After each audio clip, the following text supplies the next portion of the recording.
Bonjour à tous. Donc on va passer à la session la saga des cas cliniques.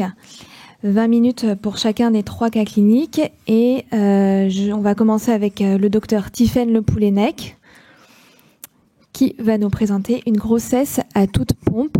Et donc on se garde quelques minutes après chaque cas pour les questions. Bonjour à tous, merci pour l'invitation. Et donc j'ai le plaisir de démarrer la saga des cas cliniques, donc avec l'histoire de Madame B, qui est une patiente qui nous consulte pour un deuxième avis. Elle est dans un projet de grossesse qui commence à durer maintenant. Elle essaie d'avoir un bébé depuis 5 ans. C'est une patiente qui a 36 ans, son conjoint a 36 ans. Il n'y a pas d'antécédent particulier ni pour l'un ni pour l'autre. Elle n'a jamais eu de grossesse. Et en fait, quand elle a arrêté la pilule, elle était en aménorrhée.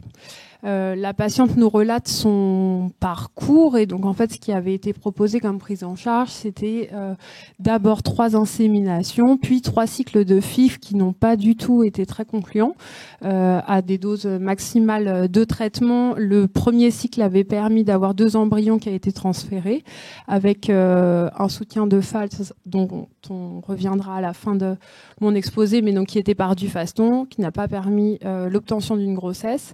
Et les 2 cycles suivants n'ont pas permis d'obtenir d'embryons. Et donc, finalement, voilà, au bout de ce parcours, la patiente n'a jamais eu de début de grossesse. Et donc, du coup, leur projet de parentalité n'est toujours pas abouti.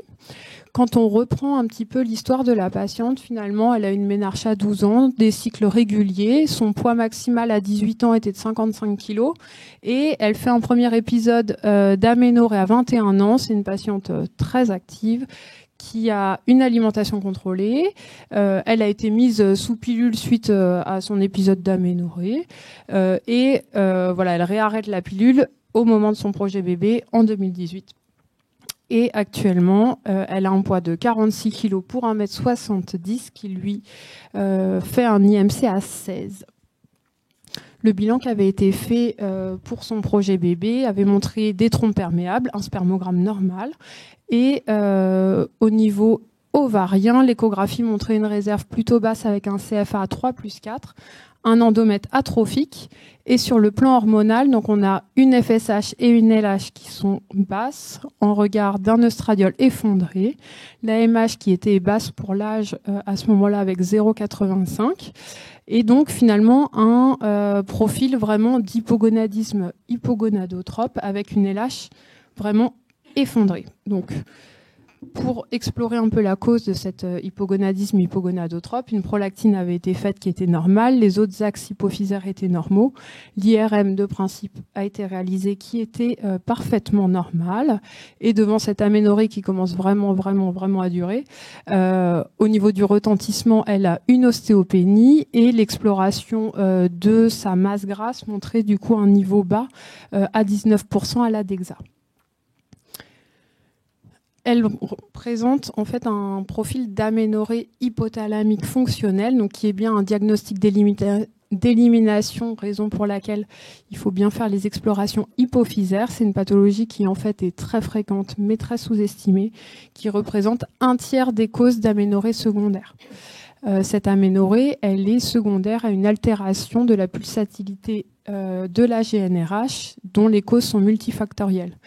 Un apport calorique insuffisant, une restriction lipidique, donc ça c'est vraiment ce qu'elle décrivait avec son alimentation contrôlée, une activité physique excessive, donc c'est des patients qui sont vraiment très hyperactives, et un contexte de stress. Ce qu'il faut savoir, c'est que il faut pas méconnaître en fait les patientes qui ont des aménorrhées hypothalamiques fonctionnelles avec un IMC normal. Ça peut être des patientes qui ont des profils plutôt de boulimie. Et donc je vous rappelle, c'est vraiment un diagnostic d'élimination, mais il faut vraiment bien comprendre finalement la cause de cette aménorrhée secondaire. Par rapport à la réserve ovarienne de la patiente, donc on avait un CFA qui était bas et une AMH qui était basse pour son âge. Finalement, en fait, cette évaluation, elle est un peu trompeuse parce que dans le contexte d'hypogonadisme hypogonadotrope complet, on va avoir ces paramètres qui sont abaissés. Et au cours de la stimulation, ensuite en restimulant finalement les ovaires, ces paramètres peuvent s'améliorer. quelle va être la prise en charge pour cette patiente? Finalement, la prise en charge initiale à proposer à cette patiente, en fait, c'est la modification du mode de vie. Donc, c'est des patientes qui doivent comprendre que finalement, en fait, c'est elles les premières actrices avant que ce soit les médecins de PMA pour leur projet de bébé. Sachant que je vous rappelle que cette patiente, finalement, dans son bilan de fertilité, on avait un trouble de l'ovulation, mais des trompes parfaitement normales et un spermogramme parfaitement normal.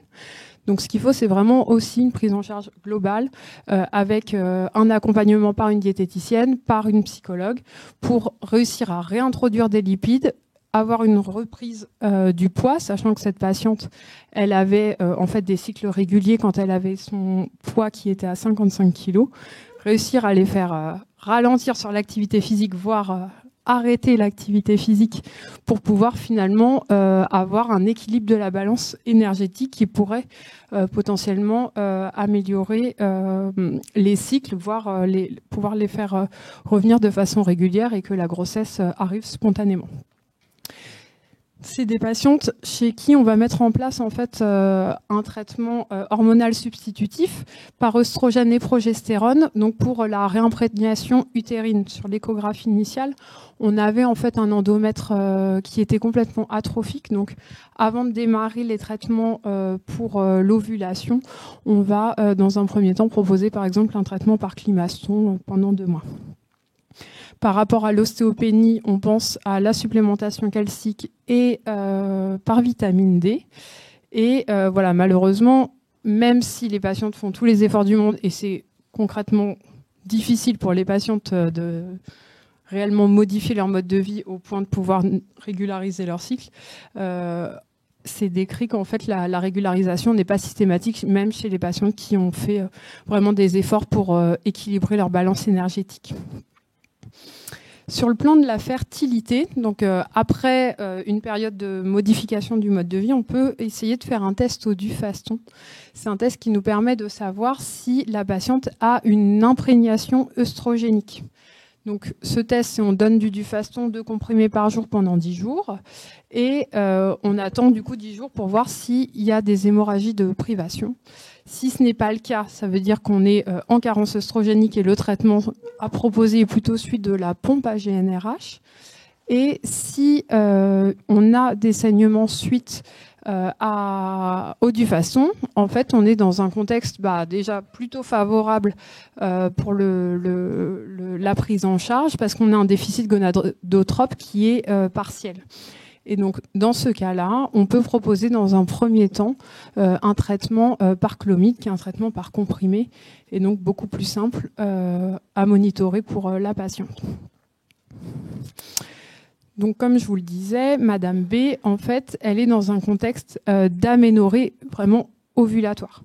Elle n'a pas de soucis tubaires, elle n'a pas de soucis sur le plan de son conjoint pour son spermogramme. Et là, c'est une altération finalement de la GnRH qui fait que toute la chaîne est bloquée et qu'on n'a pas d'ovulation. Donc le traitement qu'on lui a proposé, c'est celui de la pompe à GnRH. Donc l'idée, c'est de substituer la pulsatilité par GnRH. Donc c'est un petit boîtier, donc il y a un pod que la patiente va apprendre à poser sur la peau et qui se change tous les 3 jours. On règle au niveau de la télécommande en fait la pulsatilité telle qu'elle est lors de la phase folliculaire, donc c'est-à-dire des pulses toutes les 90 minutes. Pour vous montrer un petit peu un cycle type pour la pompe.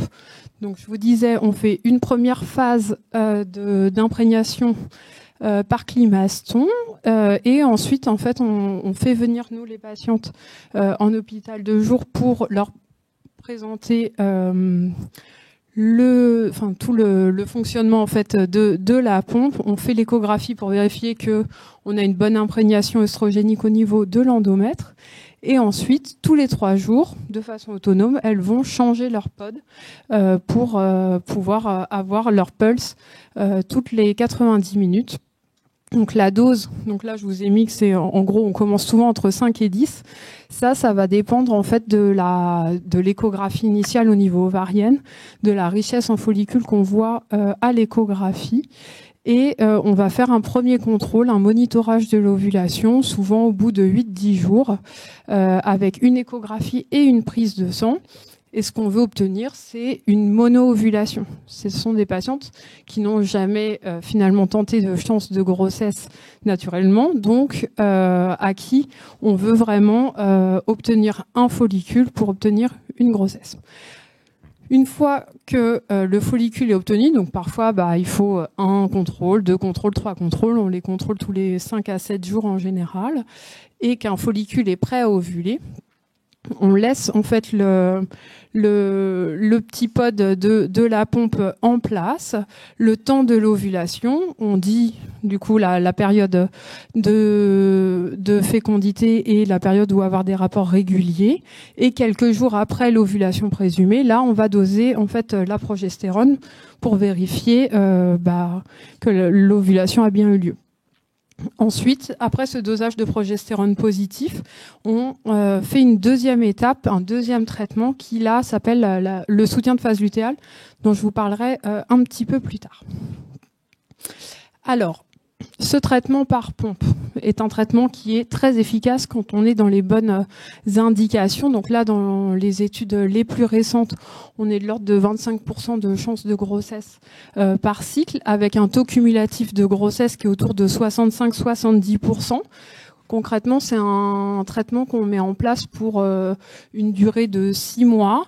Et là, sur l'étude de professeur Christin Maître, elle avait pu colliger énormément de patientes avec 248 patientes. Le nombre moyen de cycles pour obtenir la grossesse qu'elle avait évalué était de 2,8. Quel est l'avantage de la pompe? Parce qu'en fait, il faut savoir que la pompe, c'est un traitement qui est rare, qui existe que dans 3 pays dans le monde, au Canada, au Danemark et en France, mais c'est un traitement qui est bénéfique chez ces patientes qui ont cette aménorrhée hypothalamique.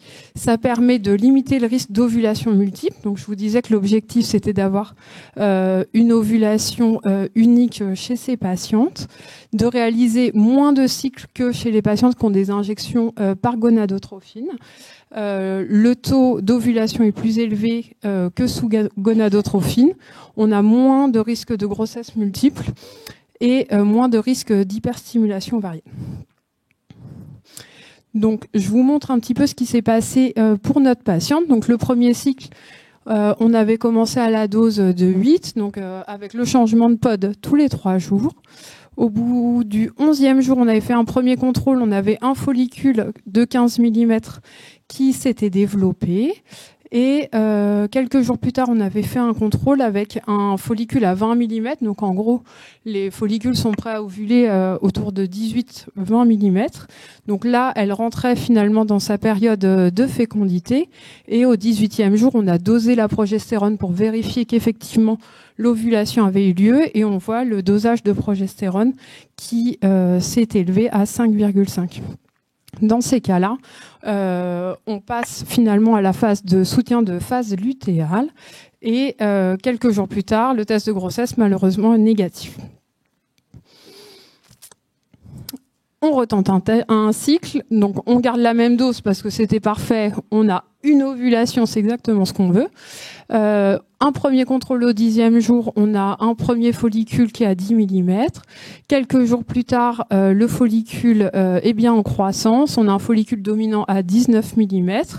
Donc pareil, là, elle va ovuler ces prochains jours. On dose la progestérone qui est positive au 18e jour. Et là, le soutien de phase lutéale est réalisé et jackpot, la grossesse qui arrive. Donc voilà, maintenant elle a son petit bébé.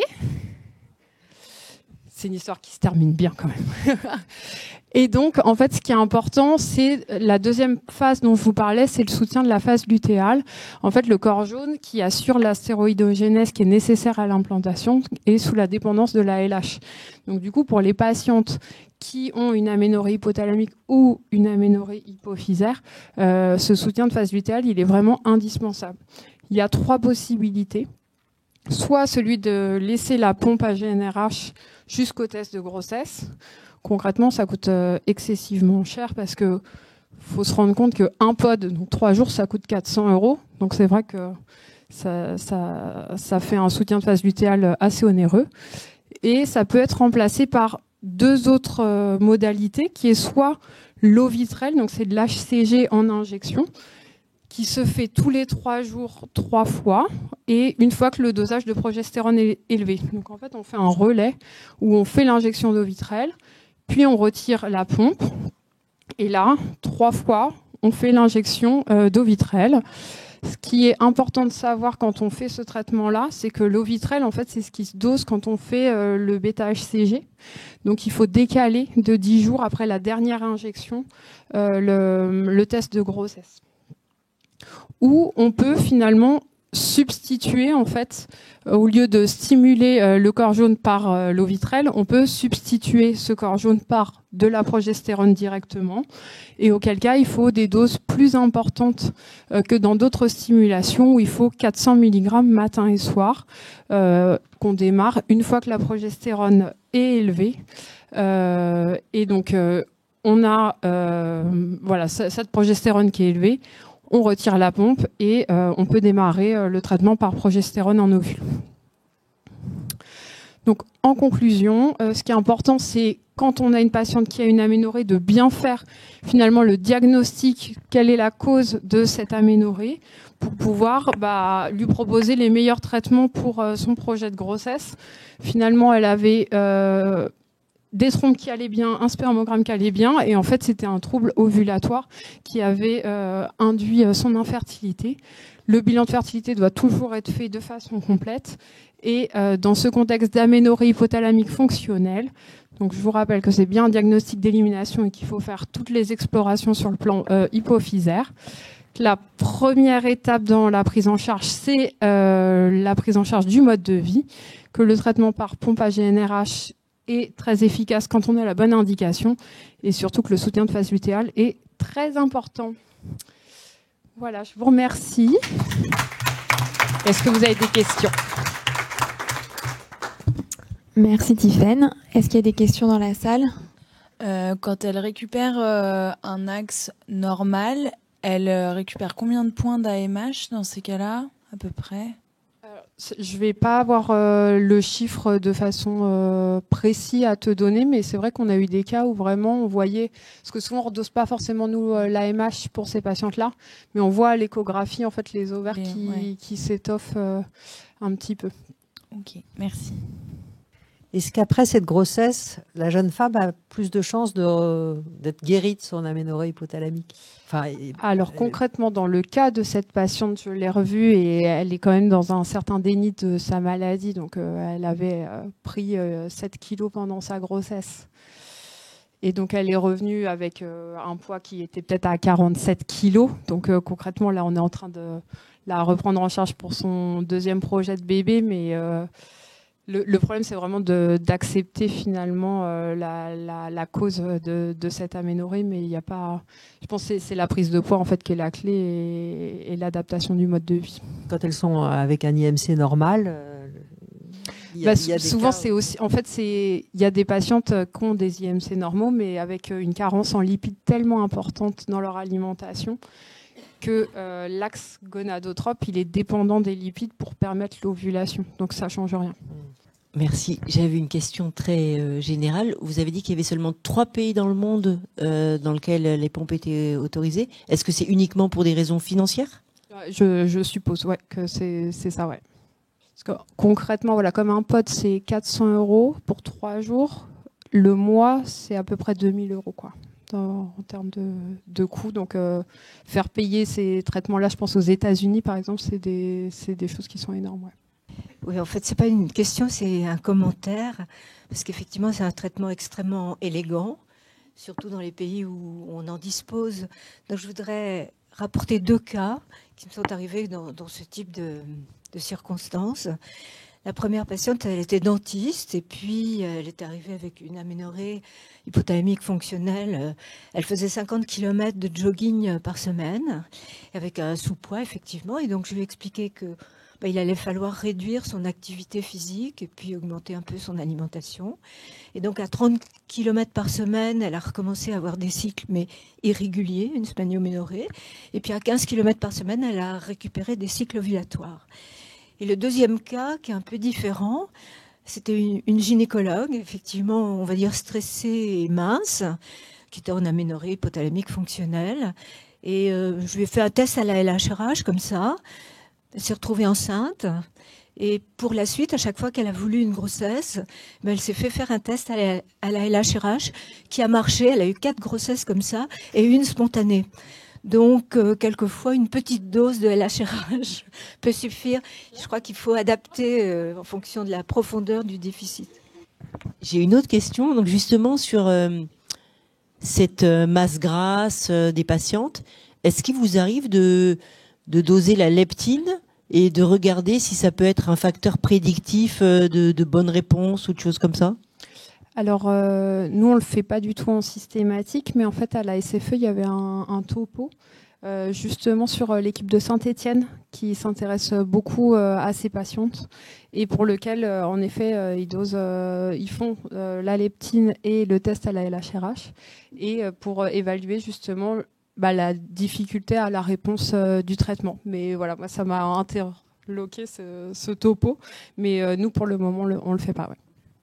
Moi, je voulais savoir, est-ce que ça vous arrive d'avoir recours facilement à la génétique chez ces patientes, surtout si l'IMC est normal? De quelle génétique La génétique de l'hypogonadisme.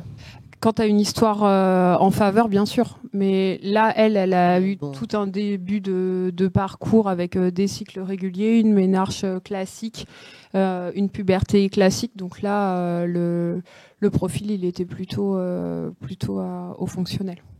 Mais quand les histoires sont pas claires à la puberté ou qu'on a une spanioménorrhée primaire ou des choses comme ça peut se discuter de faire la génétique. Merci beaucoup, Tiffaine. Alors juste, je profite du micro encore une seconde. On va faire une soirée en fait dédiée à la fertilité dans le service pour présenter notre unité le 23 janvier. Donc voilà, vous recevrez probablement des invitations, mais c'était pour que vous notiez la date si vous étiez intéressés.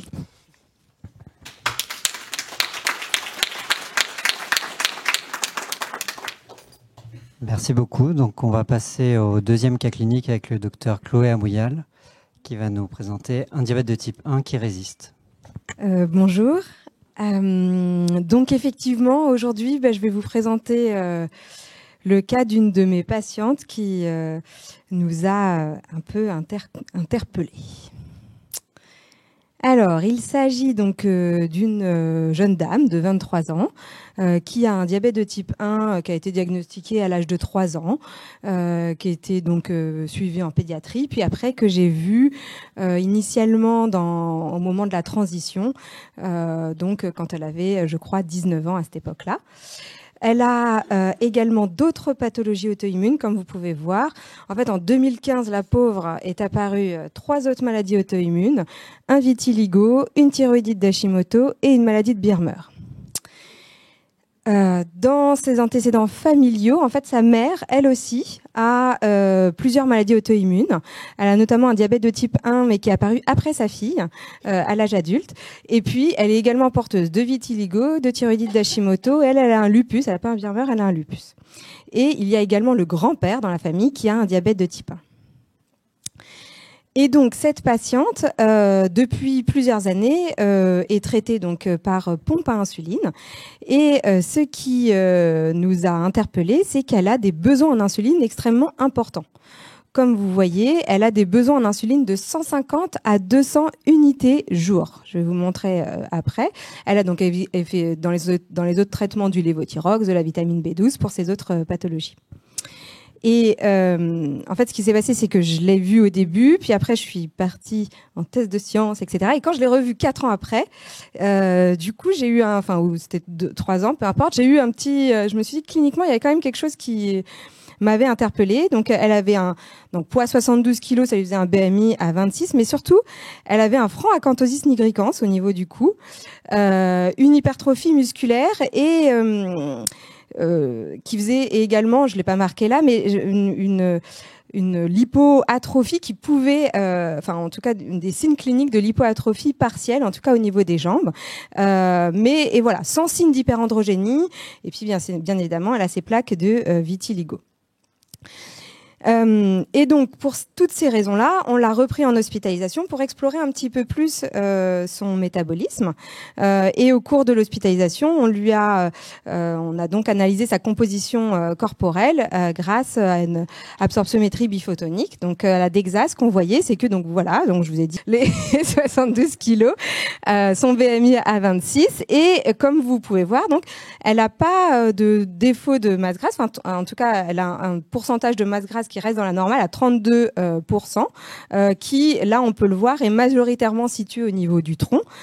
Et en revanche, une masse maigre qui est plutôt importante.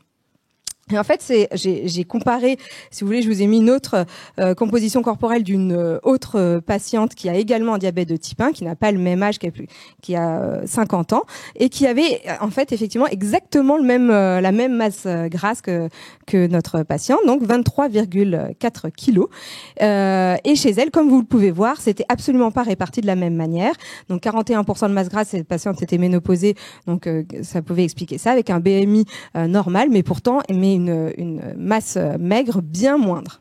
Donc notre patiente, voilà, même quantité de masse grasse, mais bon, une répartition plutôt androïde parce que 55% dans le tronc et puis beaucoup de muscles. Donc, lors de cette hospitalisation, il y a également eu des explorations biologiques et donc le diabète était plutôt bien équilibré, 6,7%.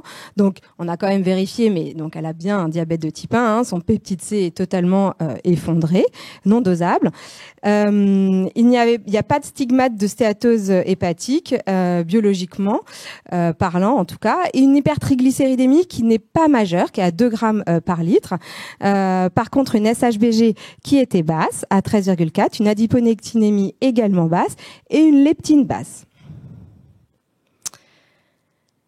Et ça, je vous ai mis parce que j'ai retrouvé que mais ça n'avait pas changé un petit peu plus tard, donc c'était cet été. Donc c'est ces glycémies que vous pouvez voir ici, avec donc cette semaine-là particulièrement gros besoin. Enfin, c'était sur les 15, sur la dernière semaine, sur une semaine, elle avait eu besoin de 204 unités jour. Et là, je vous ai rappelé qu'un patient qui a un diabète de type 1, qui n'est pas insulino-résistant, ses besoins habituels, tout donc basal et bolus compris, c'est 0,7 unités kilo-jour. Donc chez cette patiente, ça lui faisait 2,8 unités kilo-jour, donc une quantité d'insuline bien supérieure à ce qu'on voit habituellement.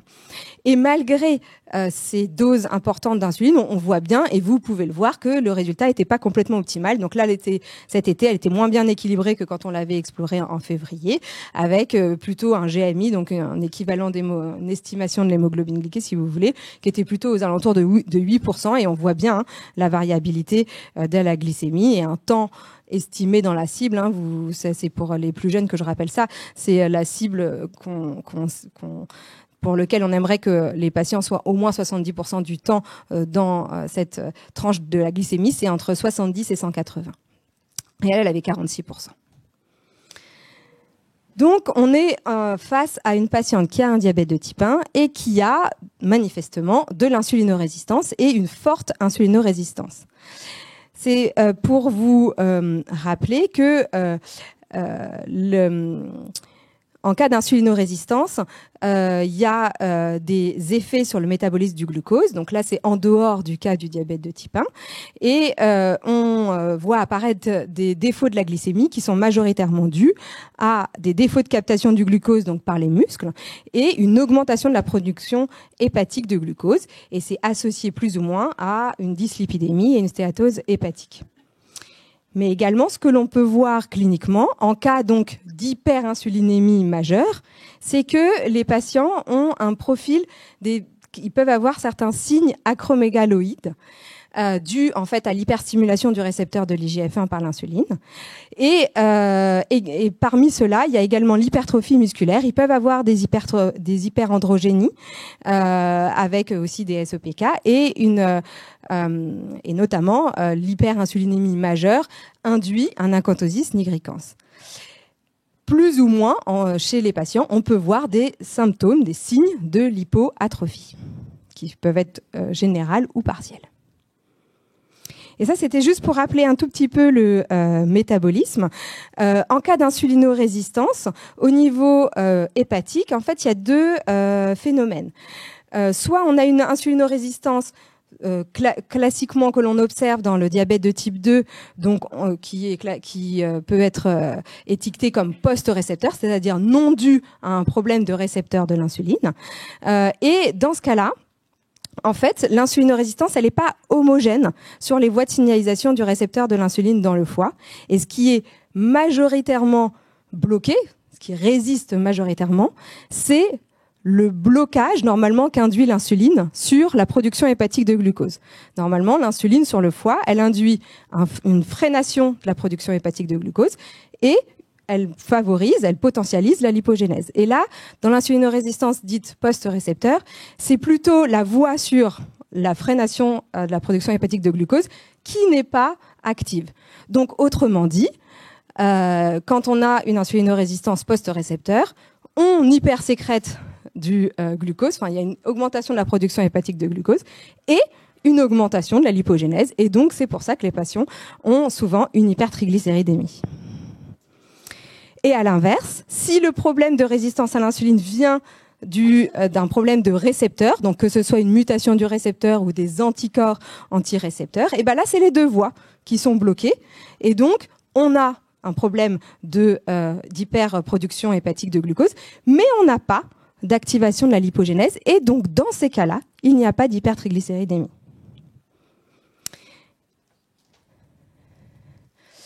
Et donc, on s'est posé la question, mais quelle pouvait être l'étiologie à l'insulinorésistance de notre patiente? Alors, on pensait à deux potentialités éventuelles. Soit on était face à une insulinorésistance pré-récepteur, donc c'est-à-dire un problème soit de mutation du récepteur, soit d'anticorps antirécepteurs de l'insuline. Et je dois avouer que cette hypothèse d'anticorps antirécepteurs de l'insuline, au vu du contexte d'auto-immunité important de la patiente, était quand même une des hypothèses au début, en tout cas avant qu'on réexplore en février, la prédominante. Ce qui gênait un peu, c'est qu'elle avait une hypertriglycéridémie, alors qu'habituellement, je vous ai dit que quand on a une insulinorésistance pré-récepteur, on n'a pas d'hypertriglycéridémie. Mais elle n'avait pas de stéatose hépatique, donc ça pouvait quand même convenir. Ou bien, parce que cliniquement, il y avait des signes de lipoatrophie périphérique et d'hypertrophie musculaire, il pouvait s'agir aussi d'un syndrome donc lipodystrophique. Donc, dans les syndromes lipodystrophiques, il y a les syndromes dits familiaux, donc acquis, génétiques, familiaux, donc génétiques, ou acquis, donc non induits par la génétique, donc notamment associés aux traitements antirétroviraux. La présentation clinique est différente selon les différentes formes de lipoatrophie. Et ce qu'on voyait donc cliniquement chez notre patiente, on était plutôt en faveur de ce type de présentation, avec plutôt une lipoatrophie des membres inférieurs et une répartition des graisses qui était plutôt située au niveau de l'abdomen. Et c'était compatible au fait que cliniquement, elle avait effectivement cette hypertriglycéridémie, SHBG, adiponectine et leptine qui étaient basses. Et au final, donc ce qu'on a fait, c'est que on a présenté cette patiente au réseau Prisis et on a posé la question en disant qu'est-ce qu'on fait. Là, la réponse a été vous faites les deux, et les anticorps antirécepteurs de l'insuline et la génétique. Et ce qui est apparu, ce qui nous est revenu, c'est qu'en fait la patiente était porteur d'une mutation du gène PPAR-gamma, et donc elle avait une forme de lipoatrophie partielle familiale. Et PPAR-gamma, pour ceux qui ne connaissent pas ce récepteur nucléaire, donc c'est un récepteur nucléaire ou facteur de transcription qui est exprimé dans le tissu adipeux et qui a un rôle important dans le métabolisme. Et il est particulièrement important pour la différenciation adipocytaire. Autrement dit, quand on a une mutation de ce gène, on a une anomalie de la différenciation adipocytaire et donc une anomalie du stockage des lipides au niveau du tissu adipeux. Et donc la mutation de cette patiente donc était donc là j'ai revu avec les généticiens, en fait là ils ont marqué probablement pathogène, mais c'est une mutation qui est décrite et analysée et en fait qui est vraiment pathogène. Donc qui explique son tableau. Ah bah il manquait un autre truc. Et donc la mutation pipergamma, c'est bien celle-là. Donc c'est la lipodystrophie partielle familiale de type 3.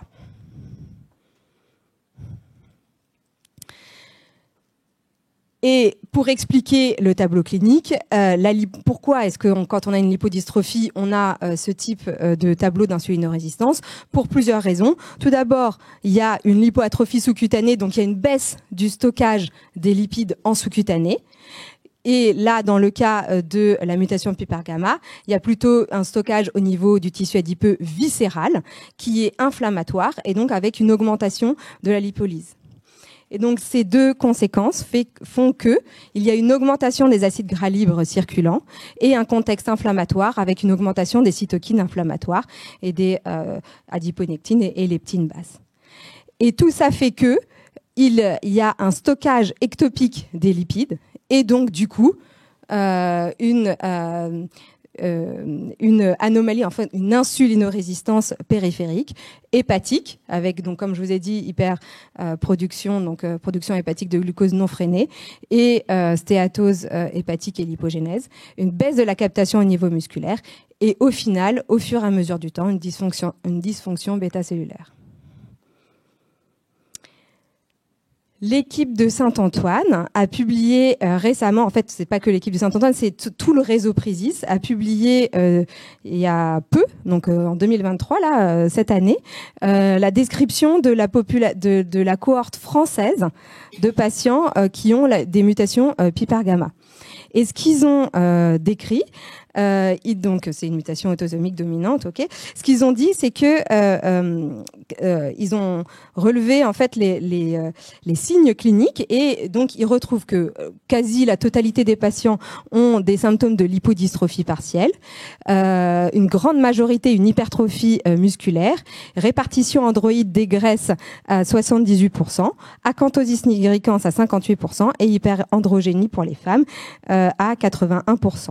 Et on voit que notre patiente avait effectivement les 4 premiers items cliniques qui correspondaient aux signes cliniques des patients qui sont mutés pour pipergamma mais qui n'ont pas de diabète de type 1.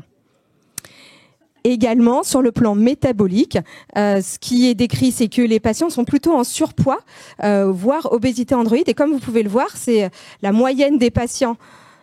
La moyenne du BMI des patients, en tout cas français, c'est 26,2 et notre patiente, vous vous souvenez peut-être plus, mais son BMI c'était 26,4. Donc vraiment, on est exactement dans la description de la cohorte et avec dans la cohorte 61% des patients ont un BMI de plus de 25. Donc vraiment, c'est la majeure partie des patients. Donc diabète de type 2, hypertension artérielle et stéatose hépatique sont des risques métaboliques avec la mutation pipergamma. Et là, je vous rappelle, donc notre patiente, elle était là, elle avait bien le surpoids, mais diabète de type 2, non, elle a un diabète de type 1 en fait. Elle n'a à l'heure actuelle pas de stéatose hépatique et pas d'hypertension et pas de pathologie cardiovasculaire. Mais ça va être le challenge à bien la surveiller parce qu'elle est à haut risque. Et donc, qu'est-ce qu'on fait ? Qu'est-ce qu'on fait pour notre patiente ? Alors, ce qui est sûr, c'est que ça s'intègre également pour tous les patients avec un diabète de type 2, un syndrome métabolique important. Les règles hygiéno-diététiques, l'activité physique, c'est essentiel. Notre patiente, je vous l'ai pas dit, mais en fait, elle est infirmière. Infirmière de nuit d'ailleurs. Donc, elle me dit, je fais ce que je peux, mais elle n'a pas un temps fou, bien qu'elle ait quand même des jours de repos, mais je pense qu'elle doit être un peu fatiguée avec le travail de nuit. Et donc, elle fait du sport, mais augmenter le sport, c'était difficile. Et elle me dit, mais moi, je bouge pendant tout mon service, je bouge en fait, je suis pas du tout active, donc c'est pas quelqu'un qui est assis à son bureau. Règle hygiéno-diététique. Elle a donc déjà le diabète de type 1, donc elle a vu énormément de diététiciennes dans sa vie. Elle fait pas tant d'écart que ça, donc c'est pas un levier majeur chez cette patiente. Alors après, est-ce qu'on lui rajoute d'autres traitements? Donc oui, on va essayer de limiter son insulinorésistance. Donc on a pourquoi pas ces choix-là. Donc metformine ou glitazone, ou analogue du GLP-1, ou la traiter par leptine. Alors, ce qui a été fait cet été pour essayer d'améliorer son équilibre du diabète, c'est que je vous ai dit qu'elle était porteuse d'une pompe à insuline depuis plusieurs années, c'est que déjà on l'a mis sous boucle semi-fermée. Donc ça c'est pareil, c'est aussi pour les plus jeunes éventuellement. C'est les pompes qui sont reliées au capteur avec une délivrance automatique d'insuline basée sur la prédiction de la glycémie et grâce à un algorithme qui est contenu soit dans la pompe, soit dans le téléphone selon les systèmes. Et on lui a introduit la metformine. Donc, elle a essayé la metformine, mais elle l'a pas tolérée. Pas tolérée. Et là, vous voyez, 180 unités par jour, ça n'a pas beaucoup baissé. C'était 200. Donc, la boucle fermée, c'était ça. Ça nous permettait, ça a augmenté les doses d'insuline, mais au final, ça n'a pas énormément joué sur son équilibre glycémique. Les glitazones, pourquoi pas, ça aurait été une bonne idée. Ce sont des agonistes du facteur de transcription PPAR gamma. Mais en France, c'est non disponible. En revanche, il existe au moins 2 papiers dans la littérature qui montrent l'effet intéressant que ça peut avoir chez les gens qui ont des mutations PPAR gamma. Alors après, on s'est dit, ok, pas de metformine, on va essayer les analogues de GLP-1. Pour l'instant, aucune donnée dans la littérature, mais ça va bientôt sortir. Donc on attend cette publication. Et là, ça a été très efficace. Donc là, je vous montre les glycémies après du sémaglutide à 0,5. Et là, j'ai re-regardé avant de venir, parce que vous voyez que c'est tout près, juste avant de venir, parce qu'elle a augmenté depuis 15 jours à 1 mg. Et en fait, c'est encore mieux. Donc là, vous voyez, c'est 115 unités par jour à 0,5. Et là, c'est 75 unités par jour à 1 mg. Donc vraiment, on est passé de 200 à maintenant 75 unités par jour. Donc vraiment spectaculaire. Et là, c'était juste pour vous montrer que elle fait des hypos. Ça y est, elle qui disait, moi, les hypos, je connais pas. Et ben voilà, là, elle en fait. Et un dernier mot pour vous dire pour la métréleptine. Donc, elle rentre dans les indications et l'AMM européenne obtenue en 2019, puisque concernant les adultes, c'est indiqué chez les patients de plus de 12 ans atteints de lipodystrophie partielle lorsque les traitements conventionnels n'ont pas permis de contrôler les anomalies métaboliques. Quand je dis elle rentre, c'est elle rentrera dans les indications quand on n'arrivera plus à contrôler son insulinorésistance par les traitements qu'on a là, parce que le GLP-1 pour l'instant a l'air de faire effet. Et il y avait une petite c'est juste pour vous dire que ça a été montré dans la littérature que l'effet sur les mutations PPAR gamma étaient les mêmes que les effets décrits chez les patients qui avaient le syndrome de Cunningham avec la mutation de l'alamine. Et donc, en conclusion, le syndrome de l'hypoatrophie partielle, c'est très rare. C'est un syndrome génétique extrêmement rare, mais auquel il faut penser si on a un faisceau d'arguments. Et là, on va sortir du diabète de type 1. Comment distinguer du patient diabétique de type 2 qui est très insulinorésistant, qui peut avoir un profil un petit peu similaire. Il faut vraiment qu'il y ait, c'est pas juste un doute sur une hypoatrophie au niveau des jambes, il faut vraiment qu'il y ait un faisceau d'arguments. Et là, faut pas hésiter à y aller et demander des analyses génétiques. Et mutation PPAR gamma et diabète de type 1, ça n'a jamais été décrit dans la littérature, donc à voir ce qu'on va pouvoir faire. Et bien sûr, chez cette patiente, le risque cardiovasculaire est prédominant et donc sera à surveiller. Je vous remercie pour votre attention.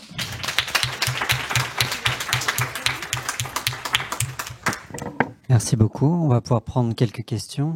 Chloé, et moi j'avais une question sur sa fonction ovarienne. C'est comment dans ce... Alors j'en étais sûre qu'on allait me poser la question. En fait, on l'a pas exploré parce qu'elle a un implant, donc on pouvait pas. Mais quand elle voudra un bébé, ça va être. Alors, c'est qu'il y a des syndromes des ovaires polykystiques souvent décrits. Après, mais il y a des grossesses, hein, ça c'est sûr. Et d'ailleurs, dans le papier donc de Camille Vattier, ils ont décrit les grossesses de patientes qui avaient mutation PPAR gamma. Donc, c'est possible, quoi. Si c'est. Oui, c'est ce que j'allais dire. Et comme elle a quand même on a l'impression qu'elle a quand même une polyendocrinopathie, ça vaut le coup quand même de l'explorer aussi pour ça, quoi. Oui, tout à fait. Oui, tout à fait. Ouais. Alors, la mutation du gène R, ça avait été regardé aussi en génétique, elle en a pas. Enfin, non, mais je dis au passage. Bonjour, moi je suis interne en biologie, donc je vais poser une question parce qu'au niveau clinique et prescription, je ne m'y connais pas aussi bien que les cliniciens. Mais du coup, c'est très intéressant l'association donc ANAOC de GLP-1 avec de l'insuline. Et est-ce que potentiellement ça pourrait être étudié pour d'autres patients diabétiques de type 1 qui nécessiteraient beaucoup d'insuline pour diminuer finalement chez eux aussi les injections d'insuline, les unités nécessaires? Oui, merci de cette question. En fait, c'est fait assez fréquemment, même si, je précise, nous ne sommes pas dans les indications autorisées. Mais il est vrai que de plus en plus, c'est fait. Et il y a des publications dessus pour dire que ça marche bien. Merci beaucoup. L'augmentation des besoins en insuline était rapide, si vous pouvez, par rapport à l'antériorité, ou c'est installé de manière brutale. C'est important, ça. Oui, c'est une très bonne question, je ne l'ai pas dit. Mais effectivement, quand on s'est posé la question anticorps, anti-insuline ou génétique, j'ai été regarder dans les dossiers pédiatriques et j'ai trouvé, notamment à l'âge de 10 ans, elle pesait 50 kilos et elle avait déjà des besoins de 30 unités de lente. Je n'y avais pas marqué les unités de rapide, mais 30 unités de lente, donc plus de 0,5 unités kilojour de lente à 10 ans, c'est pas normal.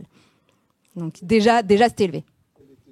Elle était 50 kilos, alors c'est pas si maigre que ça à 10 ans ou peut-être elle avait 11 ans, enfin je sais plus, mais elle était pas le BMI était normal, elle était déjà grande. Bonjour, moi je suis infirmière. J'aurais voulu savoir, vous avez dit que la maladie autosomique dominante, est-ce que du coup les parents ont été explorés? Oui, merci. Oui, ils ont été prélevés, le père et la mère. Mais on est encore dans les prémices. J'ai eu les résultats il y a très peu de temps. La maman est mutée aussi. Et c'est celle qui avait aussi les autres pathologies auto-immunes. Donc ça m'interpelle. Mais voilà. Bon, merci beaucoup. Merci. On va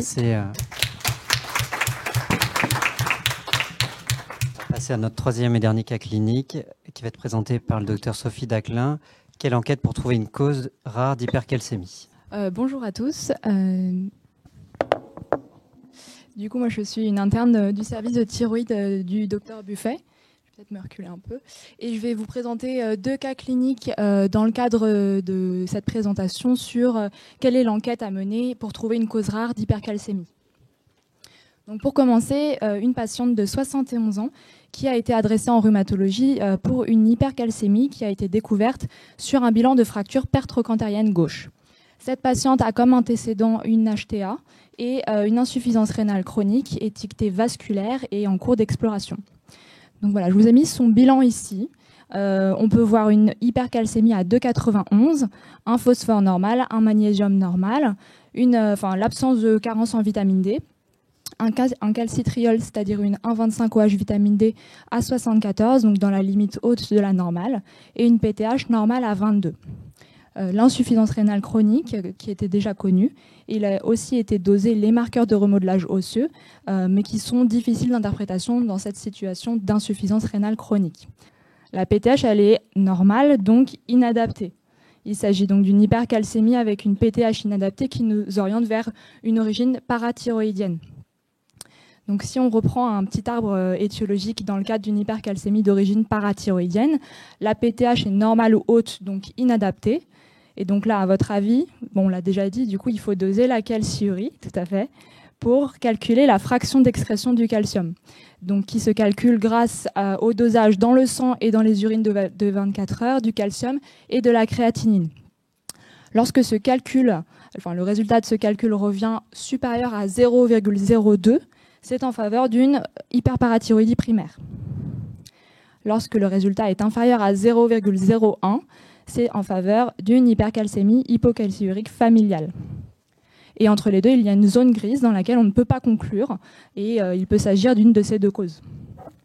Donc chez notre patiente, le résultat des urines des 24 heures, et je vous ai remis le calcul, mais on l'a fait pour vous.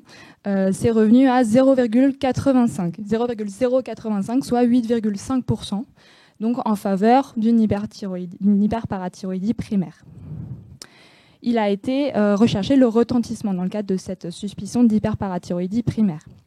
Donc au niveau osseux, l'ostéodensitométrie, dont voici les résultats, montrait une ostéopénie à 2 sites. Malheureusement, il n'y avait pas de mesure au poignet qui avait été réalisée, en l'absence d'autres facteurs de risque d'ostéoporose.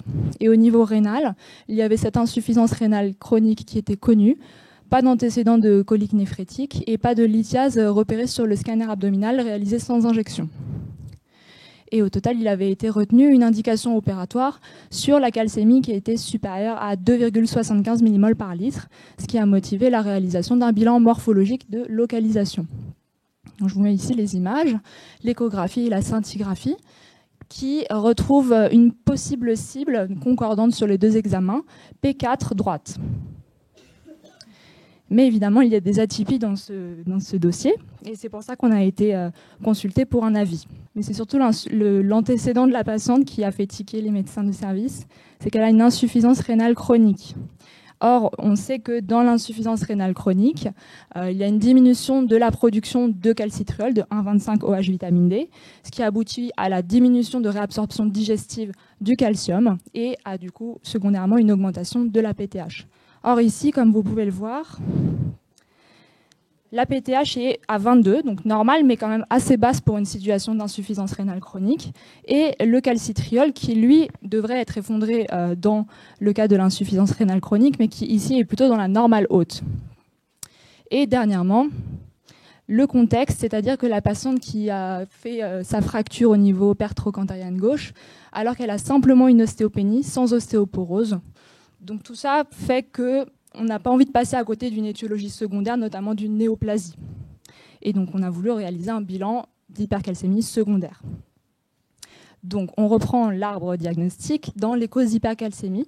On a déjà vu cette partie-là à gauche du tableau. Lorsque la PTH est inadaptée, normale ou augmentée, c'est en faveur de l'hyperparathyroïdie primaire ou l'hypercalcémie hypocalciurique familiale ou des cas de hyperparathyroïdie tertiaire ou de la prise de lithium. En cas de suspicion d'hypercalcémie d'origine secondaire, la PTH est effondrée. Il s'agit donc d'une hypercalcémie PTH indépendante. Il faut rechercher des causes néoplasiques. Chez notre patiente, il y avait eu un scanner TAP qui était revenu normal. Il faut rechercher donc la sécrétion paranéoplasique de PTH-RP, qui était normale chez nous. Rechercher aussi des métastases ostéolytiques, le myélome. Là, chez notre patiente, l'électrophorèse des protéines était normale. Et ensuite, il y a les causes liées aux excès de 1,25 OH vitamine D. Pour rappel, le calcitriol de chez notre patiente était quand même dans la limite haute de la normale. Elle n'avait pas d'intoxication en vitamine D. Et concernant les recherches de granulomatose, notamment la sarcoïdose, il y avait un dosage de l'enzyme de conversion qui était normal. Il y a d'autres causes plus anecdotiques, disons, comme l'hyperthyroïdie. Chez nous, la TSH était normale. Et il n'y avait pas d'argument pour d'autres causes comme l'immobilisation, la prise de lait excessive, un traitement par thiazidique ou la vitamine A. Donc ce bilan est quand même assez rassurant, mais pour être sûr de ne pas passer à côté, notamment de néoplasie, il a été réalisé un TEP-FDG. Donc voici les images. Et donc on peut voir une hyperfixation au niveau de la rate. Il y a aussi des adénopathies au niveau mésentérique qui fixent et des fixations osseuses au niveau de la vertèbre, de la côte et de l'épine iliaque antérieure gauche. Et donc c'est cette lésion qui a été biopsiée pour aller plus loin. Et voici une image de ce qui aurait pu être retrouvé au niveau de l'anatomopathologie. Donc ça, je ne sais pas si vous êtes fort au niveau parce que moi pas trop, mais non, des idées. Bon, je vous le dis parce que c'est dur. Il s'agit de granulomes épithélioïdes et gigantocellulaires sans nécrose caséeuse et associés à une fibrose. Et donc là, vous me dites, le diagnostic est... Oui, voilà, très bien. C'est une sarcoïdose avec une atteinte splénique, osseuse et ganglionnaire. Et pour la petite histoire, il y a eu une ponction biopsie rénale qui avait été réalisée, mais pas de lien qui n'a été établi entre l'insuffisance rénale chronique et la sarcoïdose. Donc maintenant, quel est le mécanisme de l'hypercalcémie dans la sarcoïdose ? C'est les granulomes qui sont présents dans la sarcoïdose qui vont produire de manière excessive le calcitriol, la 1,25-OH vitamine D, et aussi les macrophages activés et les cytokines inflammatoires qui sont présentes dans la sarcoïdose qui vont augmenter l'hydroxylation de la 25-OH en 1,25-OH vitamine D, ce qui aboutit du coup à l'augmentation de la réabsorption digestive du calcium et à l'hypercalcémie. Dans la littérature, l'hypercalcémie a été décrite comme étant présente dans 6 à 18% des cas de sarcoïdose. Et face à une hypercalcémie avec un taux de calcitriol haut, dans 50% des cas, il s'agit d'un diagnostic de sarcoïdose. La patiente a été prise en charge en médecine interne. Il a été débuté des corticoïdes pour la prise en charge de sa sarcoïdose. Et voici le bilan après quelques semaines de corticoïdes. Donc, la calcémie s'est normalisée, on est content. La PTH a franchement augmenté, le calcitriol a franchement diminué. Et voilà. Donc, il y a quand même une petite atypie, c'est notamment, on reste étonné de ce taux de calcémie ionisée qui est à 1,29, donc à la limite vraiment haute de la normale, alors que dans une insuffisance rénale, en général, ça serait plutôt bas. Donc on ne peut pas éliminer qu'il y ait une coexistence avec une hyperparathyroïdie primaire. Bon là, il est trop tôt pour pouvoir conclure, pour pouvoir le diagnostiquer. Donc à suivre, on va revoir la patiente pour la réévaluer. Voilà. Le deuxième cas clinique, c'est une patiente de 58 ans qui a comme antécédent une maladie de Birmer, une auto-immunité thyroïdienne sans hypothyroïdie associée et un asthme. Et elle est adressée pour exploration d'une hypercalcémie aussi. Voilà son bilan. Donc la calcémie augmentée à 2,71. Un calcium ionisé augmenté aussi à 1,42. Le phosphore est normal. La PTH normale, donc inadaptée, à 41,6. Une petite carence en vitamine D. Le calcitriol est normal. Et les marqueurs du remodelage osseux normaux. Donc là, le bilan urinaire, la calciurie et le calcul de la fraction d'excrétion qui revient à 0,015, soit 1,5%. Donc on reprend notre petit arbre.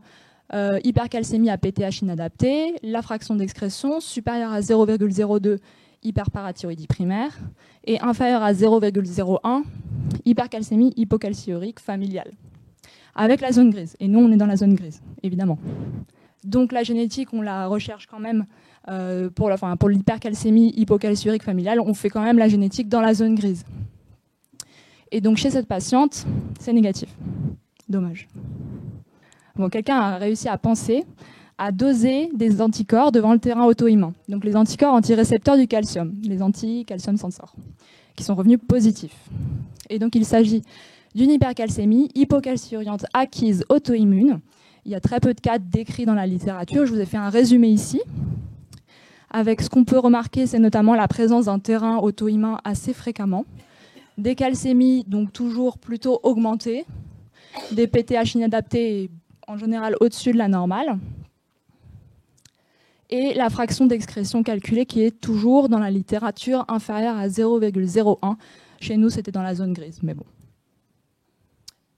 Et donc, un rappel, dans les situations normales, sans pathologie, le calcium va se fixer sur son récepteur au niveau des parathyroïdes, activer la voie de signalisation habituelle, et ce qui aboutit à la diminution de la libération de la PTH. Dans le cas de l'hypercalcémie hypocalciuriante acquise auto-immune, la physiopathologie est peu connue. Les anticorps probablement se fixent sur le récepteur du calcium et vont aller inhiber la voie de signalisation habituelle, ce qui aboutit à l'augmentation de la libération de la PTH. Ce qui est assez marrant, c'est que c'est les mêmes anticorps qui sont retrouvés dans l'hypoparathyroïdie auto-immune. Et en fait, on ne sait pas encore pourquoi. Dans certains cas, ces anticorps vont être activateurs ou inhibiteurs du récepteur. Donc il faut penser à cette pathologie devant un tableau biologique, enfin le même que dans l'hypercalcémie hypocalciuriante familiale, mais en l'absence de mutation du calcium sensor recherché habituellement et devant la présence d'un terrain auto-immun. au niveau des traitements, ce qui avait été testé dans les case reports précédents, c'était principalement des corticoïdes. Des fois, il y avait des biphosphonates et du cinacalcet. Les résultats sont très, très variables d'un case report à l'autre. Il y avait des améliorations sans rechute du bilan phosphocalcique. Il y avait des fois des rechutes et des fois, il n'y avait pas de changement du bilan phosphocalcique. Donc, les études sont nécessaires pour la suite. En conclusion, devant une hypercalcémie, il faut doser donc la PTH, comme vous le savez. Si la PTH est inadaptée, normale ou haute, on calcule la fraction d'excrétion du calcium grâce au dosage dans le sang et dans les urines du calcium et de la créatinine. Si le résultat est supérieur à 0,02, c'est en faveur d'une hyperparathyroïdie primaire. Si c'est inférieur à 0,01, c'est en faveur d'une hypercalcémie hypocalciurique familiale ou rarement auto-immune, avec la zone grise dans laquelle on fait quand même la génétique, mais on ne peut pas diagnostiquer de manière sûre sans la génétique. Devant une hypercalcémie avec une PTH basse, on peut doser la 25-OH vitamine D. Si elle revient haute, il faut éliminer une intoxication à la vitamine D. Et si elle revient basse, on peut doser le calcitriol, qui lui, s'il revient normal, il faut éliminer les causes néoplasiques. Et si le calcitriol est haut, il faut penser aux granulomatoses et aux lymphomes. Et donc, dans tout ça, ne pas oublier les causes rares. Voilà, je vous remercie.